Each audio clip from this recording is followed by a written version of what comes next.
রাজধানীর সড়কে দায়িত্ব পালন করছেন ট্রাফিক পুলিশ সদস্যরা।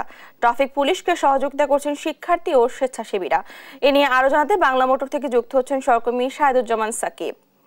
সাকিব, ট্রাফিক পুলিশ সদস্যরা পুরোদমে কাজ শুরু করেছে কিনা জানাবেন আমাদের।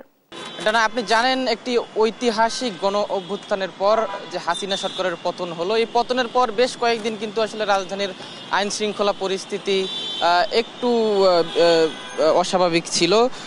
তারই অংশ হিসাবে কিন্তু রাজধানীতে আমরা ট্রাফিক পুলিশের কার্যক্রম রাজধানী সহ সারা দেশেই লক্ষ্য করিনি। আমরা দেখেছি যে বিগত কয়েকদিন সাধারণ শিক্ষার্থীরা রাজধানীর বিভিন্ন পয়েন্টে ট্রাফিক পুলিশের দায়িত্ব পালন করছিল, তবে গতকালকে থেকে কিন্তু সে চিত্র আমরা লক্ষ্য করছি না। আজকেও আমরা সকাল থেকে রাজধানীর বিভিন্ন পয়েন্টে ট্রাফিক পুলিশকে আসলে দায়িত্ব পালন করতে দেখেছি এবং তাদের বেশ কয়েকজনের সঙ্গেও আমরা কথা বলেছি। তারা যেটি বলছেন, দীর্ঘদিন দায়িত্ব থেকে দূরে থাকার পরে আবার যখন তারা কাজে ফিরেছেন, সাধারণ মানুষ কিন্তু তাদেরকে বেশ সাদরে গ্রহণ করেছেন এবং সাধারণ মানুষের সঙ্গেও তাদের বেশ একটি সুমধুর সম্পর্ক যে পূর্বে ছিল সেটি কিন্তু বজায় রয়েছে। এখানে একজন ট্রাফিক পুলিশ দায়িত্ব পালন করেছেন, আমরা তার সঙ্গে কথা বলতে চাই। আপনারা তো দায়িত্ব থেকে কয়েকদিন দূরে ছিলেন, এরপরে আবারও কাজে ফিরেছেন, সার্বিক পরিস্থিতি কেমন দেখছেন? সাধারণ মানুষ আপনাদেরকে কিভাবে গ্রহণ করছে? ধন্যবাদ আপনাকে। আমরা তুলনামূলক আগের চেয়ে গাড়ি অনেক বেশি এবং আমরা মাঠ পর্যায়ে যারা কাজ করতেছি আমরা অনেক সচেতন আছি না, অনেক উদ্যোগ নিয়ে আমরা কাজ করতেছি ইনশাল্লাহ।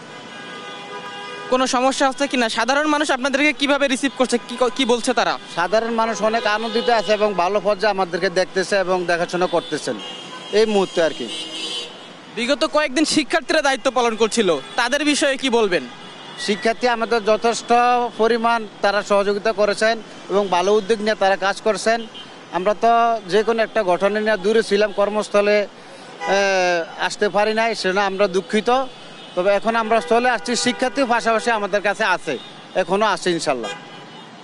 যেটি বলছিলেন যে ট্রাফিক পুলিশ দায়িত্বে ফিরলে কিন্তু শিক্ষার্থীরা এখনও বেশ কিছু পয়েন্টে আসলে তাদেরকে সহযোগিতা করছেন বলে তিনি জানালেন।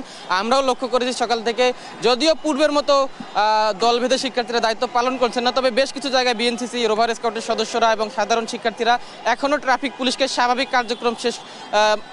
কার্যক্রমে সহযোগিতা করার জন্য তারা কিন্তু মাঠে রয়েছেন। টানা এই ছিল রাজধানীর বাংলা মোটর থেকে ট্রাফিক কার্যক্রম নিয়ে আমার কাছে থাকা সর্বশেষ তথ্য। সাকিব, ধন্যবাদ আপনাকে। রাজধানীর সড়কে দায়িত্ব পালন করছেন ট্রাফিক পুলিশ সদস্যরা। এ নিয়ে বিস্তারিত জানাচ্ছিলেন আমাদের সহকর্মী।